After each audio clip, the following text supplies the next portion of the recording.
नमस्ते दोस्तों, आप सभी का हाइपर क्वेस्ट के एपिसोड नंबर 6 में स्वागत है।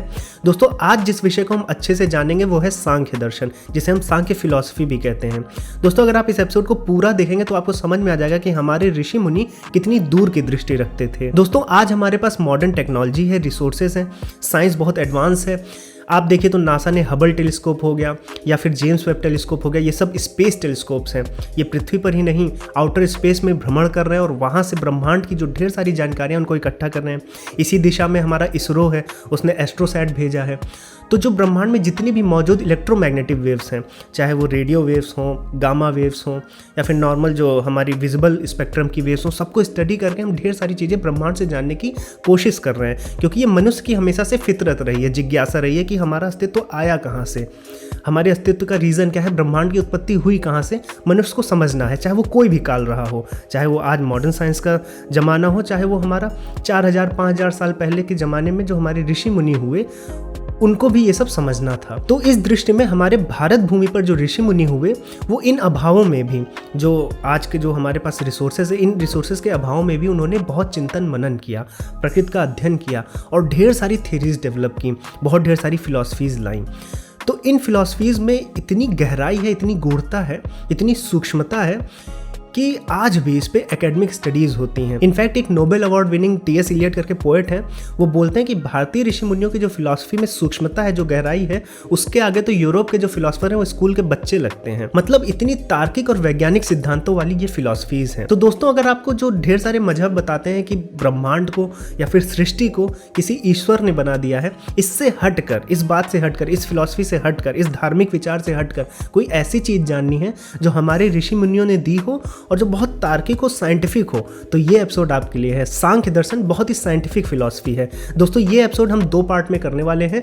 पहले पार्ट में मैं सांख्य दर्शन के इतिहास के बारे में बताते हुए उसके जो मूल सिद्धांत हैं, जो आधार है, जो कोर है, वो कैसे पैदा हुआ है, किन बातों से पैदा हुआ है और कैसे बढ़ा है, कैसे फला फूला है, वो समझाऊंगा। और दूसरे पार्ट में उस फिलॉसफी के हम कोर में घुसकर ये जानने की कोशिश करेंगे कि डिफरेंट एलिमेंट्स क्या है, वो एक दूसरे के साथ इंटरैक्ट कैसे करते हैं, उनके इंटरैक्शन से ये जगत कैसे बना है, ये सृष्टि कैसे बनी है, इस सृष्टि में दुख क्यों होता है और उस दुख को समझकर उस दुख का निवारण कैसे करेंगे, मनुष्य को मोक्ष कैसे मिलेगा, इस सांख्य दर्शन की जो पूरी फिलॉसफी है उसको समझेंगे। दोस्तों, अगर आप चैनल पर नए हैं तो चैनल को तुरंत सब्सक्राइब कर लें, बेल आइकन को भी दबा लें, जिससे सबसे पहले और समय पर वीडियोस आपको मिल जाएं। दोस्तों, without any further delay video को शुरू करते हैं।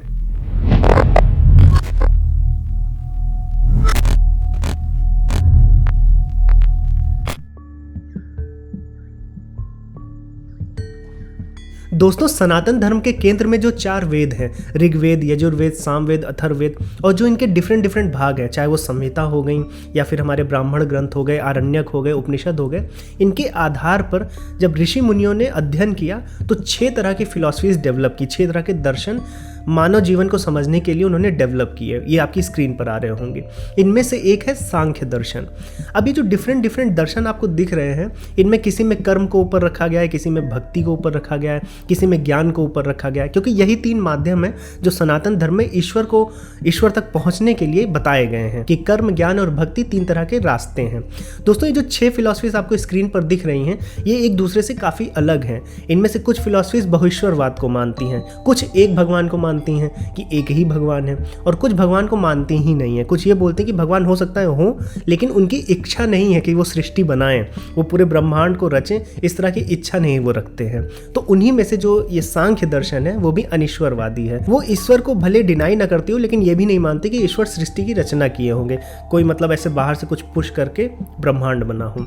अब इतनी अनिश्वरवादी होने के बावजूद सनातन धर्म में, आस्तिकों में इतनी प्रशंसा और इतना प्रभाव कैसे छोड़ी, इसको भी हम समझेंगे। ये फिलॉसफी ऐसी है, इसको सबसे पहले 700 ईसा पूर्व कपिल मुनि ने दिया था। कपिल नाम के एक मुनि थे, उन्होंने इसके प्रवर्तक थे और वो इतने तेजस्वी और इतने बुद्धिमान थे कि उनको विष्णु जी का 5वां अवतार भी माना गया है।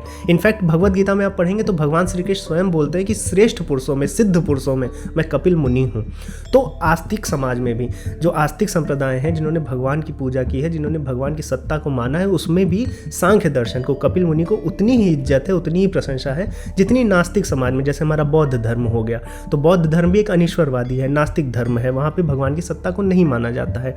तो वहाँ पर भी कपिल मुनि जी को बहुत इनके ज्ञान को, इनके इस सांख्य दर्शन को भगवान बुद्ध ने अपनाया। इनफैक्ट भगवान बुद्ध अपना बचपन और अपनी युवावस्था लगभग 29 साल एक कपिल वस्तु नाम की नगरी थी, वहाँ पर उन्होंने बिताया है। और कपिल वस्तु नाम की जो नगरी है वो कपिल मुनि के नाम पर थी। तो ये हो सकता है, बहुत इसमें आश्चर्य की बात नहीं है कि वो कपिल जी की जो फिलॉसफी थी सांख्य दर्शन, उससे काफ़ी प्रभावित हुए हों और उन्होंने फिर ये बौद्ध धर्म बनाया। तो दोस्तों इस तरह से जो सांख्य दर्शन है वो न केवल आस्तिकों को, एक तरफ हमारे पुराण है, एक तरफ हमारे महाभारत है, भगवद गीता में भी सांख्य दर्शन मिलता है, और वहीं नास्तिकों को, बौद्ध धर्म को भी दोनों तरफ से प्रभाव छोड़ा है। इसलिए सांख्य दर्शन को समझना बहुत जरूरी है। तो दोस्तों अब समझ लेते हैं कि सांख्य दर्शन के कौन से ग्रंथ हैं जिनको पढ़ा जा सकता है, या वो कौन से सबूत है जिससे हमें सांख्य दर्शन के बारे में पता चलता है। दोस्तों सांख्य दर्शन को ऐसा माना जाता है कि पहली पुस्तक, जो पहला ग्रंथ है वो सांख्य प्रवचन सूत्र था, जो कपिल मुनि ने लिखा। अब ये 700-800 ईसा पूर्व की बात है, इसलिए वो ग्रंथ आज अपने मूल रूप में मिलता ही नहीं है, किसी न किसी प्रकार से नष्ट हो गया। लेकिन 300 ईसा पूर्व ईश्वर कृष्ण करके एक आचार्य थे, उन्होंने सांख्य कारिकाएं लिखी हैं, मतलब सांख्य दर्शन को उन्होंने 70-72 सूत्र में पिरोया है। तो जो जब सांख्य कारिका मिली, उनकी जो किताब मिली, पुस्तक मिली ईश्वर कृष्ण जी की, तो ईश्वर कृष्ण जी ने उस किताब में कपिल जी का वर्णन किया है कि कपिल जी उनके आदि गुरु हैं। उसके बाद कपिल जी से वो ज्ञान आसुरी नाम के एक मुनि में गया। फिर आसुरी जी ने ऐसी कोई किताब लिखी नहीं है, ऐसा माना जाता है कि वर्ड ऑफ माउथ रहा होगा, उन्होंने मुंह से ही बता दिया। आसुरी जी के बाद ये पंचशिखाचार्य करके एक आचार्य थे, उनको ये ज्ञान मिला, और पंचशिखाचार्य जी ने एक किताब लिखी थी षष्ठी तंत्र करके। फिर षष्ठी तंत्र और ये परंपरा आगे बढ़ी, तब ये ज्ञान जो है गुरु परंपरा से इनको ईश्वर कृष्ण जी को मिली, तो उन्होंने सांख्य कारिका लिखा। तो आज के समय में जो सबसे ज़्यादा पढ़ा हुआ सांख्य दर्शन का शास्त्र है वो सांख्य कारिका है। सांख्य कारिका को ही पढ़कर आगे सभी लोगों ने सांख्य दर्शन को समझाया। उसके बाद ऐसा कोई ग्रंथ हुआ नहीं, मतलब फ्रेश ओरिजिनल ग्रंथ, उसी पर सभी ने टीका की है, भाष्य किया, उसी को समझाया, अलग अलग तरह के फिर किताबें आई हैं। तो ये सांख्य दर्शन का मैंने मोटा मोटा आपको इतिहास बता दिया है। अब सांख्य दर्शन है क्या, इसको समझना बहुत ज़रूरी है, क्योंकि मेरी ये सबसे फेवरेट फिलॉसफी है ब्रह्मांड की उत्पत्ति के पीछे। दोस्तों किसी भी दर्शन का एक आधार होता है, उसी आधार से वो दर्शन जन्म लेता है और फिर फलता फूलता है, अपने उद्देश्य की तरफ बढ़ता है। ऐसे ही सांख्य दर्शन का आधार है सत्कार्यवाद। सत्कार्यवाद क्या है? सत्कार्यवाद का मतलब होता है कि सत् कारणों से ही सत्कार्य उत्पन्न होते हैं। ऐसा नहीं कि असत से सत आ सकता है। आप ये नहीं कह सकते कि कुछ नहीं था, देयर वाज नथिंग, और उससे कुछ आ गया, समथिंग बन गया। और यही सत्कार्यवाद हमारे आधुनिक विज्ञान का भी आधार है कि कुछ नहीं से कुछ आए, ऐसा नहीं मानता है विज्ञान भी। अगर हम ये बोलते हैं कि ब्रह्मांड बिग बैंग से आया, और ये मानते हैं कि लगभग शून्य कोई चीज़ थी, उससे ब्रह्मांड उत्पन्न हुआ है, तो हमें ये मानना पड़ता है कि वो शून्य भी कोई पॉइंट रहा होगा, कुछ मैटर रहा होगा, इनफाइनाइट डेंसिटी का भले हो, लेकिन वो पॉइंट कुछ तो रहा होगा, उसी से ब्रह्मांड आया है। तो कुछ नहीं से कुछ आएगा, ऐसा नहीं मानता सांख्य दर्शन, ऐसा मॉडर्न विज्ञान भी नहीं मानता है। तो सांख्य दर्शन का ये बेसिक आधार है सत्कार्यवाद, कि कुछ से कुछ आएगा। नहीं है, शून्य है तो शून्य से शून्य आएगा, नथिंग से नथिंग उत्पन्न होगा, समथिंग से ही समथिंग उत्पन्न होगा। ये सत्कार्यवाद है, सत् कारणों से सत्कार्य होंगे। अब सत्कार्यवाद जब हमने जाना, तो हमने ये जाना कि सत्कार्यवाद में दो चीज़ें हैं, एक कारण और एक कार्य। अब कारण कार्य को समझ लेते हैं। कारण आप ये समझिए कॉज, मतलब किसी चीज़ के होने का कॉज कारण हो गया। कार्य क्या है? उसका इफेक्ट। आप कोई भी काम करते हैं तो सबसे पहले वो आपके थॉट के रूप में आता है, आपके दिमाग में। अगर आप कोई किताब लिखना चाहते हैं तो पहले आपके दिमाग में आती है, तो आपके दिमाग में एक पोटेंशियल बनता है, उसका कारण बनता है, फिर आप किताब लिखते हैं। जैसे कि मेरे पिता जो थे वो मेरे कारण हैं, मैं उनका कार्य हूँ, या मेरी पुत्री जो होगी उसका मैं कारण हूँ, वो मेरा कार्य होगी। इसको ग्रीक फिलोसफर, चाहे वो प्लेटो हो, अरस्तु, उन्होंने भी बहुत अच्छे से एक्सप्लोर किया है। तो ये जो कारण और कार्य है, ये आधार है सांख्य दर्शन का। मतलब कारण पहले से मौजूद रहता है, फुल पोटेंशियल उसमें होना चाहिए। बिना पोटेंशियल का कोई कारण नहीं होता है, पोटेंशियल नहीं है तो फिर वो कार्य में नहीं बदलेगा। तो पोटेंशियल होना चाहिए, वो हमेशा विद्यमान है, भले वो एक्सप्रेस्ड हो या फिर ना हो सकता है कि वो फॉर्मलेस हो, हमें दिखे बिना, जैसे हमारे थॉट हैं, दिखते नहीं हैं, लेकिन जब काम हो जाता है तो दिख जाते हैं। तो वही कारण रहेगा, फिर उस कारण से कार्य जन्मेगा।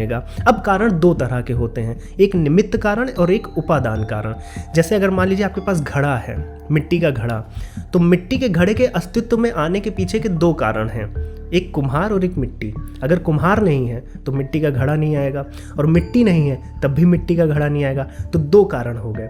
कुम्हार उसमें से निमित्त कारण है और मिट्टी उपादान कारण है। ये हमारे कपिल मुनि बताते हैं। अब कपिल मुनि जो खंडन करते हैं कि ईश्वर ने ब्रह्मांड को बनाया है, तो दूसरी जो फिलॉसफीज हैं जो बोलती हैं कि ईश्वर ने ब्रह्मांड को बनाया है, तो वो ईश्वर की बात कर रही हैं, वो सिर्फ कुम्हार की बात कर रही हैं।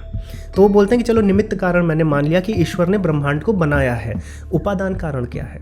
मिट्टी कहाँ से आई? जो घड़ा बना उसके लिए उपादान कारण भी चाहिए, मिट्टी भी चाहिए। तो इसीलिए उन्होंने ये फिलॉसफी बनाई कि भगवान हो या ना हो, लेकिन उपादान कारण तो चाहिए। तो इसलिए उपादान कारण को फिर खोजना है हमें कि उपादान कारण क्या हमारे ब्रह्मांड का हो सकता है। अब सांख्य दर्शन यहाँ से आगे बढ़ता है। सांख्य दर्शन ये बोलता है कि कारण और कार्य होते हैं, पहले कारण आता है फिर कार्य आता है। लेकिन ऐसे भी सिचुएशंस हो सकते हैं कि हमारे पास कार्य हो, कारण पता ही ना हो। जैसे ये ब्रह्मांड, कार्य तो हमें पता है कि ब्रह्मांड बन गया है, लेकिन कारण नहीं पता कि किसने बनाया है। तो इस सिचुएशन में सांख्य दर्शन ये बोलता है कि अगर हमारे पास कार्य है तो कार्य को देखकर कारण का अनुमान लगाया जा सकता है। जैसे कि मुझे देखकर मेरे मम्मी पापा कैसे होंगे ये अनुमान लगाया जा सकता है, या फिर ढेर सारे कपल्स को खड़ा कर दिया जाए तो कुछ हद तक ये बताया जा सकता है कि मैं किसका बेटा हूँ। या फिर आपके पास घड़ा है और आपके हाथ में बहुत ढेर सारे मैटर्स दे दिए जाए, अलग अलग तरह के पदार्थ दे दिए जाए, तो आप ये तो नहीं बोलोगे कि ये घड़ा मोम का बना होगा। मिट्टी जैसा या रेत जैसा कुछ दिखेगा तो आप उसको बता सकते हो। तो ये फिलॉसफी फिर उन्होंने आगे बढ़ाई कि ब्रह्मांड हमारे पास है तो इसका कारण भी ब्रह्मांड जैसा होना चाहिए। तो फिर हमारे ऋषि मुनियों ने ब्रह्मांड को स्टडी करना शुरू किया। तो उन्होंने देखा कि ब्रह्मांड में तीन चीजें प्रमुखता से दिखती हैं। जैसे ब्रह्मांड में बहुत सी चीजें प्रकाशवान हैं, प्रकाशित हैं, बहुत तेजस्वी हैं, और बहुत ढेर सारी चीजें गतिमान हैं, भागी जा रही हैं, और तीसरी चीज कि बहुत सी चीजें अंधेरे में हैं। तो ये तीन तरह के उनको ऑब्जर्वेशन दिखते हैं ब्रह्मांड में। इनफैक्ट वो पृथ्वी पर भी ये ऑब्जर्व करते हैं तो कुछ इंसान जो है बहुत सुखी दिखते हैं, उनके चेहरे पे तेज दिखता है। कुछ इंसान भागा दौड़ी में है लेकिन बहुत पेन में है, पीड़ा में है, दुखी हैं। और कुछ इंसान एकदम ही आलसी हैं, मतलब उदासीन है, जैसे लगता है जीवन में फंसे हुए हैं। तो ये तीन तरह की चीजें ब्रह्मांड में हमारे ऋषि मुनियों को दिखी। तो उन्होंने ये माना कि जब ब्रह्मांड में, कार्य में ये तीन इफेक्ट हैं, ये तीन तरह के गुण हैं, तो उसके कारण में भी ये तीन गुण होने चाहिए, तभी उससे ये ब्रह्मांड आ सकता है। अगर कारण में ये तीन गुण नहीं है तो कार्य में भी ये तीन गुण नहीं होंगे। तो फिर सांख्य दर्शन ने ब्रह्मांड का जो उपादान कारण है, जिसकी हम चर्चा कर रहे हैं इतनी देर से, उसको प्रकृति माना, उसको प्रकृति बोला। अब प्रकृति ये प्रकृति नहीं है जो हमें दिख रही है, पेड़ पौधे, घर द्वार, मैं और आप, ये प्रकृति नहीं। प्रकृति मतलब प्रधन कृति, कृति मतलब कार्य, प्र माने पहले, तो कार्य से पहले जो बेसिक डेफिनेशन है कारण की, तो उन्होंने प्रकृति बोला, उसको टर्म दिया कि कार्य से पहले जो कारण आया है ब्रह्मांड का, उसको प्रकृति बोला। अब ये प्रकृति जो है ये असीम माना उन्होंने इस प्रकृति को और भी चीज़ें बोलते हैं, प्रधान बोलते हैं। प्रधान का मतलब ये होता है कि जो सबसे पहले वही था, उसी से सब कुछ बना है, प्रधान बोलते हैं। सर्वगर्भा बोलते हैं, सर्वगर्भा मतलब जिसके गर्भ में सब कुछ है। ये सब कुछ बनने का जो पोटेंशियल है, कुछ भी हम करने जाते हैं, चित्र बनाते हैं, तो उसका पोटेंशियल हमारे दिमाग में होता है। तो ब्रह्मांड का जो पूरा नक्शा है, चाहे वो मल्टीवर्स हो, जो भी, वो पूरा जो नक्शा है वो किसी के दिमाग में होगा ना, वो मूल प्रकृति के दिमाग में है। उसको जगत जननी भी बोला है। तो ये मूल प्रकृति को बोला गया कि ये उपादान कारण है ब्रह्मांड का। अब ब्रह्मांड में हमें तीन चीज़ें दिखती हैं कि ब्रह्मांड प्रकाशवान है, गतिमान है और अंधकार में भी है। तो प्रकृति में जो मूल प्रकृति है जिसकी हम बात कर रहे हैं, जिससे ये ब्रह्मांड बना, उसमें भी ये तीन चीज़ें होनी चाहिए। तो उन्होंने इन तीन चीज़ों का फिर नाम दिया सांख्य दर्शन ने। सांख्य दर्शन ने बोला कि एक सतगुण होगा, एक रजगुण होगा और एक तम गुण होगा। सतगुण कैसा है? प्रकाशवान है, तेजस्वी है। रजगुण कैसा है? चंचल है, गतिमान है। और तम गुण कैसा है? उदासीन है, फंसा हुआ सा लगता है, मतलब उसमें कोई जैसे पैसिव एनर्जी है।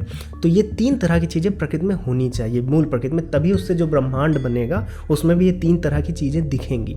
अब मूल प्रकृति में ये तीन तरह की चीज़ें एक साम्यावस्था में रहती हैं, मतलब बराबर बराबर एक दूसरे के साथ इक्विलिब्रियम में रहती हैं, क्योंकि मूल प्रकृति फॉर्मलेस है, एक बस आइडिया है, वो अव्यक्त है, एक्सप्रेशन लेस है, वो भी एक्सप्रेस्ड हुई नहीं है। तो वो, और उसमें खुद की चेतना नहीं, एक्सप्रेस्ड क्यों नहीं हुई है? क्योंकि खुद की चेतना नहीं है, वो जड़ है। सांख्य दर्शन ने बोला ये जो मूल प्रकृति है ये जड़ है। जड़ मतलब क्या होता है? जैसे बोल देते हैं ना किसी किसी को जड़ बुद्धि है, मतलब उसके दिमाग ही नहीं है। तो प्रकृति के भी कुछ दिमाग नहीं है, वो बस है और अव्यक्त फॉर्म में रहती है। अव्यक्त का मतलब जो व्यक्त ना हुआ हो, जो जिसकी फॉर्म ना बनी हो, जिसका कोई आकार ना हो, फॉर्मलेस हो, लेकिन उसको असीम माना गया है कि पोटेंशियल बहुत असीम है।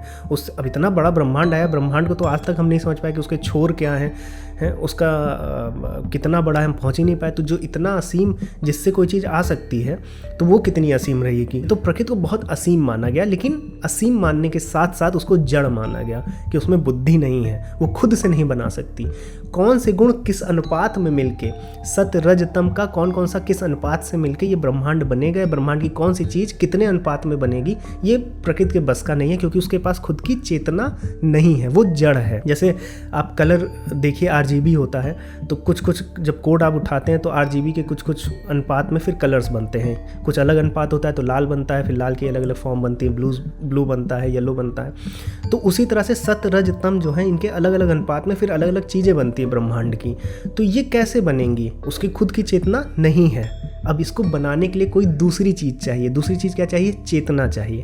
प्रकृति को बोला गया जड़, और फिर इस जड़ से ब्रह्मांड बनाने के लिए चाहिए चेतना, जिसको फिर सांख्य दर्शन बोलता है पुरुष। जो ये चेतना है उसको पुरुष बोला गया। तो अभी दो चीज़ हो गई सांख्य दर्शन में, इसीलिए इसको द्वैतवाद बोलते हैं कि दो प्रमुख मूल तत्व हैं। एक है प्रकृति जो कारण है, उपादान कारण, जिससे ब्रह्मांड बना है, और फिर उस प्रकृति में चूंकि जड़ता है, उसके पास खुद का दिमाग नहीं है, वो बस साम्यावस्था में है। उसके पास 3 गुण इसलिए हैं क्योंकि ब्रह्मांड में भी 3 गुण दिखते हैं। ये 3 गुण कैसे मिलके ब्रह्मांड बनेगा, इसके लिए चाहिए चेतना, और उस चेतना को फिर पुरुष बोला गया। दोस्तों, अब प्रकृति और पुरुष क्यों और कैसे समीप आते हैं, उनसे ब्रह्मांड कैसे बनता है, इस ब्रह्मांड में फिर दुख क्यों बनते हैं, और फिर इस दुख का निवारण कैसे होगा, मोक्ष कैसे मिलेगा मनुष्य को, ये सब अब हम जानेंगे नेक्स्ट पार्ट में। दोस्तों, अगर आपको ये वीडियो, ये पार्ट पसंद आया है तो कमेंट में जरूर बताएं और अपने दोस्तों में जरूर शेयर करें। और अगर चैनल को सब्सक्राइब नहीं किया है तो जरूर सब्सक्राइब कर लें, क्योंकि हम लोग हर हफ्ते इसी तरह के ज्ञानवर्धक विषयों पर वीडियो लाते रहते हैं। दोस्तों, अब मैं इस एपिसोड के इस पार्ट को यहीं विराम दूंगा। अब मैं मिलूंगा आपको नेक्स्ट पार्ट में। जय श्री राम।